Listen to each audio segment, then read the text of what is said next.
Chairman NAB نے action لیا تھا۔ چیئرمین نیب نے یہ کہا تھا کہ اس موقع پر ایس ایس پی جو موقع پر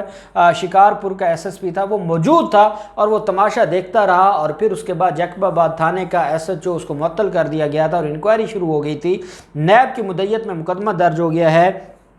یہ خادم بھٹو جو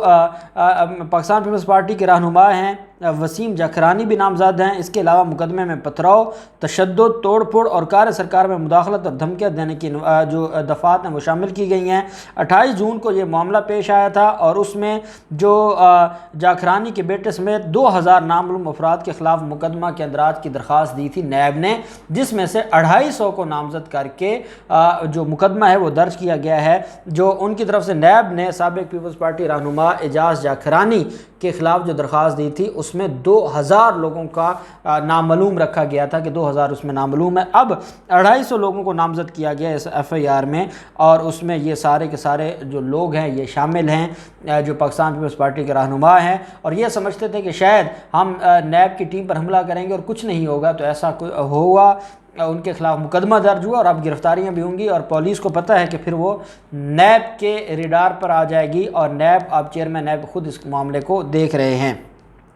پھر معاملہ آ جاتا ہے جو زلفی بخاری نے نوٹس بھیجا ہے، اور یہ نوٹس بھیجا گیا ہے عمران خان کے جو خاص دوست ہیں زلفی بخاری، ان کی طرف سے یہ نوٹس بھیجا گیا ہے، اور یہ 100 ملین پاؤنڈ کا ہتک عزت کا دعویٰ ہے، اور میں سمجھتا ہوں کہ یہ جو 100 ملین پاؤنڈ ہے یہ پاکستان کی تاریخ میں اتنا بڑا ہتک عزت کا دعویٰ نہیں ہوا ہوگا میرے نالج کے مطابق۔ جو اب زلفی بخاری نے سوشل میڈیا کے ذریعے وہ نوٹس بھی وائرل کیا ہے، اور ان کی قانونی ٹیم نے وہ باقاعدہ نوٹس جاری کر دیا ہے، اور اس میں یہ کہا گیا ہے کہ قانونی ٹیم سے مشاورت کے بعد حالیہ غیر ذمہ دارانہ تبصرے پر بلاول کے خلاف ہتک عزت کی کارروائی کا فیصلہ کیا گیا ہے، اور انہوں نے کہا کہ بلاول حقائق کو چھپا رہے ہیں، حقائق کا ان کو علم نہیں ہے، جھوٹ بول رہے ہیں، وہ کچھ بھی نہیں جانتے، اور اگر انہوں نے اپنے بیان کو واپس نہ لیا اور غلطی تسلیم نہ کی اور میڈیا کے سامنے معافی نہ مانگی تو پھر میں اس کے خلاف دعویٰ فائل کروں گا، اور میں 100 ملین پاؤنڈ اس سے لوں گا جو میری عزت کو ریپیوٹ کو خراب کیا ہے۔ اس میں یہ کہا گیا ہے کہ بلاول زرداری حلف دیں کہ اس طرح کی بدنامی پر مبنی جو ریمارکس ہیں وہ دوبارہ نہیں دہرائیں گے۔ لیگل نوٹس میں یہ بھی کہا گیا کہ اگر بلاول بھٹو زرداری نے 14 روز میں معافی نہ مانگی تو پھر ان کے خلاف قانونی چارہ جوئی کریں گے، اور اس معاملے پر پھر میں ان کو نہیں چھوڑوں گا اور میں آخر تک جاؤں گا۔ یہ انہوں نے اپنے ٹویٹ کیا اس میں بھی یہ چیز انہوں نے مینشن کی، اور باقاعدہ وہ نوٹس بھی سامنے لے کر آئے ہیں۔ بلاول زرداری نے الزام لگایا تھا، اور وہ آپ کو پتہ ہے کہ جو اسرائیل کا معاملہ تھا اور اسرائیل جانے کا جو ایک بہتان تھا، اور وہاں اسرائیل کے جو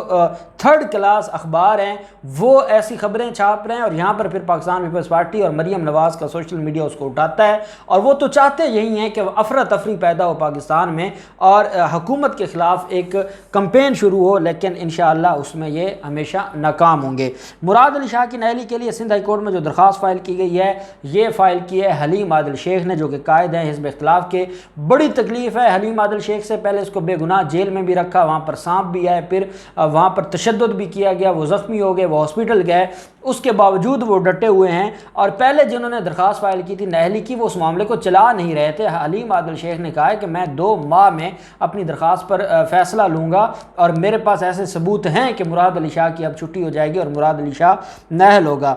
اپنی درخواست میں موقع اختیار کیا کہ سپریم کورٹ نے 2012 میں مراد شاہ کو اور دیگر کو نااہل قرار دیا تھا، اور الیکشن کمیشن آف پاکستان کو ہدایت کی تھی کہ غلط معلومات دینے پر مذکورہ افراد کے خلاف کارروائی کا آغاز کیا جائے۔ مزید کہا کہ مراد شاہ نے عدالتی احکامات کی خلاف ورزی کرتے ہوئے 2014 کے ضمنی انتخابات میں حصہ لیا، جب سپریم کورٹ کا فیصلہ انٹیکٹ تھا تب انہوں نے حصہ لیا۔ حلیم عادل شیخ نے کہا کہ الیکشن کمیشن آف پاکستان صوبائی الیکشن کمشنر اور مراد علی شاہ کو اس میں ہم نے فریق بنایا ہے، کیونکہ سپریم کورٹ نے اس وقت ان کو نااہل قرار دیا ہوا تھا، اور دوران نااہلی اس نے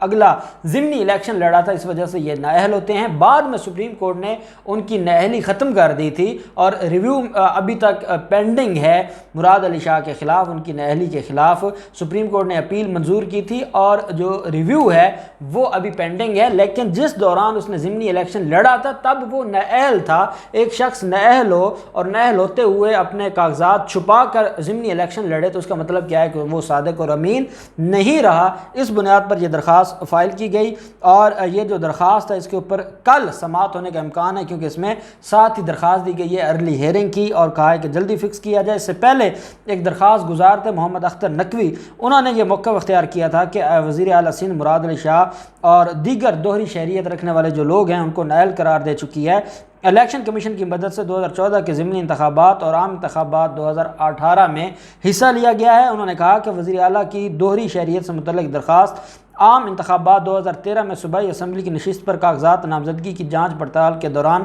دائر کی گئی تھی۔ ساتھ انہوں نے کہا کہ گزشتہ سماعت پر الیکشن کمیشن نے عدالت کو آگاہ کیا تھا کہ مراد علی شاہ کو نائل قرار دینے کی درخواست زیر التوا ہے۔ اس معاملے سے متعلق اپیلوں پر سندھ ہائی کورٹ کے فیصلے کے منتظر ہیں۔ الیکشن کمیشن نے بتایا تھا کہ الیکشن کمیشن آف پاکستان اور درخواست گزار کی جانب سے دائر کی گئی درخواستوں کی سماعت کے بعد سال 2014 میں وزیر اعلیٰ کو بری قرار دیا جا چکا ہے، اور اس معاملے سے متعلق اپیل سندھ ہائی کورٹ میں زیر سماعت ہے۔ عدالت میں انہوں نے اس معاملے پر نظر ثانی کی درخواست بھی التوا کا شکار ہے، لیکن ان کا یہ کہنا ہے کہ جب 2014 میں ان